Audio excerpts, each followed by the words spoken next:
మహాగణాధిపతయే నమః. ఓం గురుభ్యో నమః. ఓం శ్రీమాత్రే నమః. అరుణాం కరుణాతరంగితాక్షీం ధృతపాశాంకుశపుష్పబాణచాపాం అనిమాదివిరావృతాం మయూకైః అహమిత్యేవ విభావయే భవానీం. శ్రీమాత్రే నమః. ప్రేక్షకులకి ఆ లలితాంబిక అమ్మవారి యొక్క అనుగ్రహం పరిపూర్ణంగా కలగాలని మనస్ఫూర్తిగా కోరుకుంటూ మనం ఈరోజు చెప్పుకోబోయేటువంటి టాపిక్ ఏమిటంటే నవంబర్ 1వ తేదీ నుంచి 15వ తేదీ వరకు 12 రాసుల వారికి లగ్నాల వారికి చూసుకోవచ్చు. లగ్నాలు తెలియని వారు రాసుని చూసుకోండి. వారికి ఎలా ఉండబోతుంది, ఏ విషయాల పట్ల వాళ్ళు జాగ్రత్త వహించాలి, మరియు గ్రహస్థితి ఏ విధంగా ఉంది అని చెప్పి చూసుకున్నట్లయితే మనకి చంద్రుడు ఈ 15 రోజుల పాటు కుంభరాశి నుంచి కన్యారాశి వరకు సంచరిస్తున్నాడు.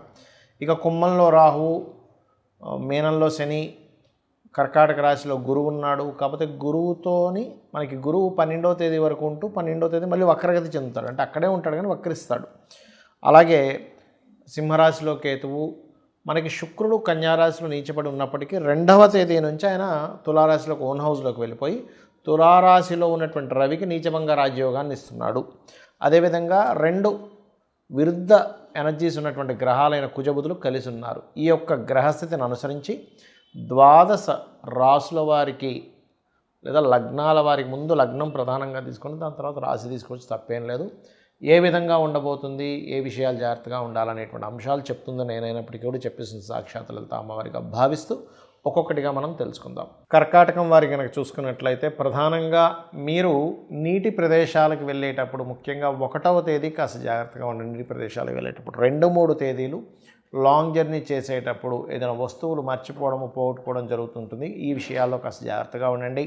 సంతానం కోసం చేసే ప్రయత్నాలు, అదేవిధంగా ఏదైనా ఒక ఐడియా వచ్చి మనం ఆ ఐడియాని ఇంప్లిమెంట్ చేయడం వల్ల వచ్చేటువంటి ఫలితాలన్నీ 6-7 తేదీలు ఉన్నాయి. మీ యొక్క రాశిలో 10-11 తేదీలు కర్కాటకం వారికి గజకేసరి యోగం పడుతుంది. కాబట్టి ఆ యొక్క సమయంలో మీరు కొన్ని ఆత్మస్థైర్యాన్ని పొంది ఏదైతే మీరు అనుకుంటుంటారో ఆ యొక్క ప్రయత్నాలు చక్కగా కొనసాగిస్తారు. అయితే ఇక్కడ ప్రధానంగా కేతు 2వ స్థానంలో ఉన్నాడు కాబట్టి మీకు ఫైనాన్షియల్గా గ్రోత్ కోసం ఎక్కువగా మీకు ₹1 వచ్చినా, రూపాయి ఎవరికైనా ఇచ్చినా కూడా ఒకసారి గణపతిని తలుచుకోండి. గణపతిని నిత్యము ధ్యానం చేయండి. ఫైనాన్షియల్గా మీకు కలిగేటువంటి ఆటంకాలు తొలగిపోతాయి. ఇక మీకు 4వ స్థానంలో రవి, శుక్రులు.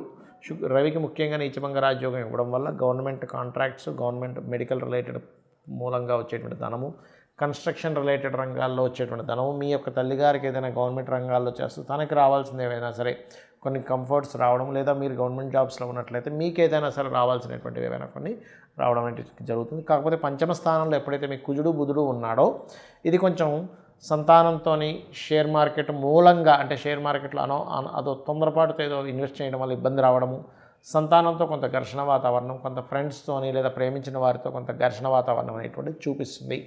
కాబట్టి ఈ యొక్క విషయాల్లో కొంత జాగ్రత్తగా ఉండాలి. ప్రధానంగా 10-11 తేదీలు మీరు లోన్స్ కోసం చేసే ప్రయత్నం ఫలిస్తుంది. ఇక వివాహ సంబంధించినటువంటి అంశాలు కనుక చూసుకున్నట్లయితే కాస్త తండ్రి తరపు వారు లేనట్లయితే మీరు బిజినెస్ లైన్లో ఉండేటువంటి వ్యక్తులు, ఫ్యాషన్ రిలేటెడ్ మెడికల్ రంగాల్లో ఉండేటువంటి వ్యక్తులతో కొంత తొందరగా మీకు వివాహ సంబంధించిన ప్రయత్నాలు సక్సెస్ అయ్యేటువంటి యోగం చూపిస్తుంది. దశమాధిపతి అయినటువంటి కుజుడు బుధుడితో ఉన్నందుకు ఉద్యోగ సంబంధించిన విషయంలో మార్పులు చూపిస్తున్నాయి. కొంత ఘర్షణ వాతావరణం కూడా ఉంటుంది. ఫ్రెండ్స్గానే ఉన్న వాళ్ళు శత్రుత్వాలుగా మారేటువంటి ఛాన్సెస్ అధికంగా కనబడుతున్నాయి. ఇక మీరు నిత్యము ఈ యొక్క కార్తీక మాసంలో చేయవలసింది ఏమిటి అంటే, ఈ కార్తీక మాసంలో విష్ణువుకి మరొక రూపమైనటువంటి నరసింహస్వామి యొక్క ఆరాధన చేయడము, నరసింహస్వామి క్షేత్ర దర్శనాలు చేసుకోండి. స్వామివారికి రకరకాల పత్రాలతో పూజ చేయండి. అన్ని విధాలా మీకు బాగుంటుంది. ఈ యొక్క కార్తీక మాసంలో మీకున్న సమస్యని బట్టి ఎటువంటి పరిహారం చేసుకుంటే బాగుంటుంది. ముఖ్యంగా ఎవరికైనా మాటిమాటికి గొడవలు అధికంగా ఉన్నాయండి, కుజదోషం అంటున్నారు, ప్రతిదీ కూడా స్ట్రెస్ఫుల్గా ఉంది అని అనుకునేటువంటి వారు ఈ కార్తీక మాసంలో బియ్యపు పిండితో చేసినటువంటి దీపపు కుంజలో దీపాన్ని వెలిగించి దీపదానం చేయండి. కార్తీక మాసంలో మీరు చేసేటువంటి దాన ఫలితం చాలా అధికంగా ఉంటుంది, గుర్తుపెట్టుకోండి. కార్తీక దామోదరుని పూజ చేయడము, కార్తీక మాసంలో స్నానాలు, నదీ స్నానాలు చేయడం అనే ఒక ఎత్తు అయితే, ఇక మరి కొంతమందికి మానసిక సమస్యలు ఉంటాయి. ఎప్పుడు మానసికంగా ఏదో ఒక ఇబ్బందిగా ఉందండి అని అనుకునేటువంటి వారు నదీ స్నానం చేయండి. ఏదైనా క్షేత్ర దర్శనం చేసుకొని నదీ స్నానానికి వెళ్ళిరండి. ఈ కార్తీక మాసంలో ఖచ్చితంగా బాగుంటుంది.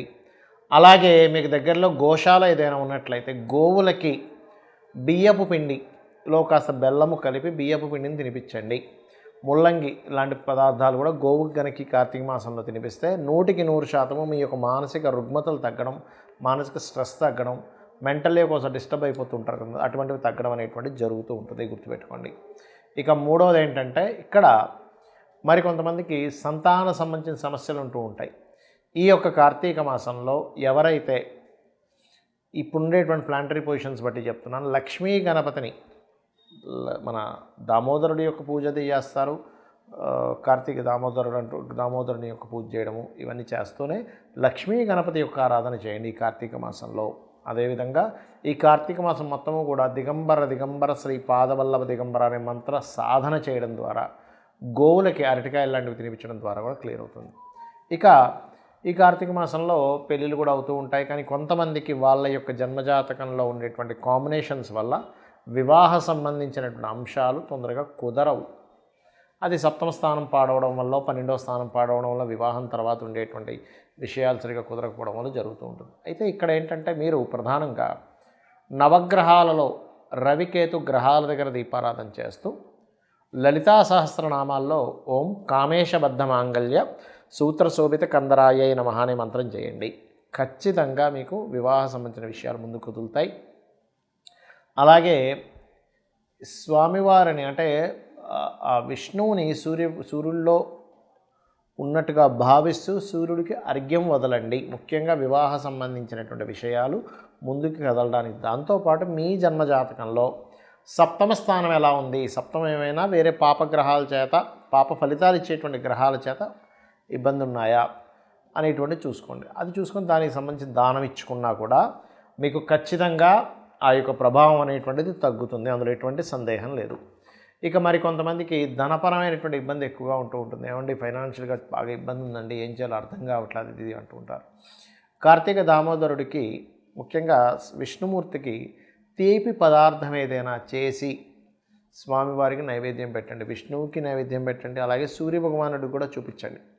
ఈ రెండూ చేస్తున్నట్లయితే ఈ కార్తీక మాసంలో వీటితో పాటు మీరు లలితా సహస్రనామాలలో ఓం సంపత్కరీ సమారూఢ సింధుర వ్రజసేవితాయే నమః లేదా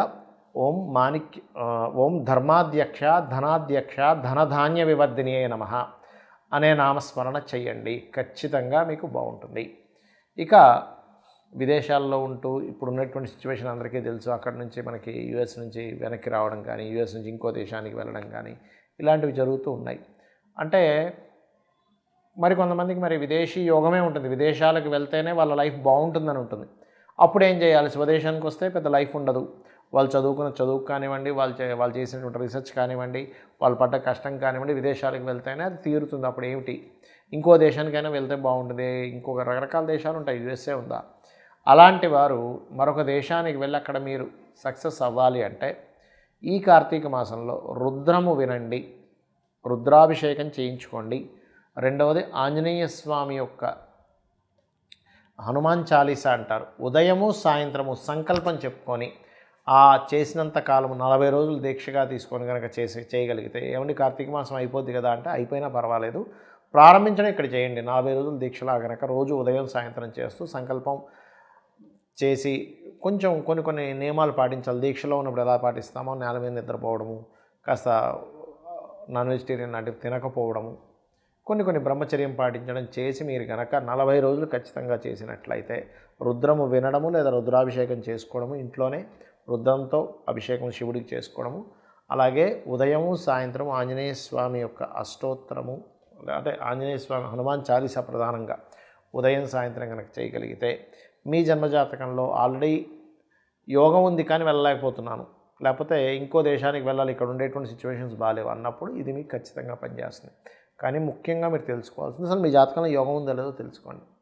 యోగం ఉందో లేదో తెలుసుకోకుండా చేస్తూ ఉంటే ఏమవుతుందంటే ఇది ఇంకొక దానికి దారితీస్తుంది, కానీ ఇది ఇవ్వాలని రూల్ లేదు. ఎలాంటి వాటికి ఇస్తుంది రిజల్ట్ అంటే మీకు ఖర్చులు తగ్గిస్తుంది అంతే. బాగా ఎక్స్పెండిచర్స్ ఉన్నాయి, ఎందుకంటే 12వ స్థానం అనేటువంటిది ఖర్చుల స్థానము, విదేశీ స్థానం. సో విదేశీ యోగం మీకు లేదు కాబట్టి ఖర్చులు ఎక్కువ అవుతుంటే ఆ ఖర్చులు తగ్గించే దాని మీద ఎఫెక్ట్ పడుతుంది. దానివల్ల కూడా ఒక పాజిటివ్ ఉంటుంది, ఉండదని. కానీ మీకు జాతకంలో ఉందో లేదో యోగం చూసుకోండి.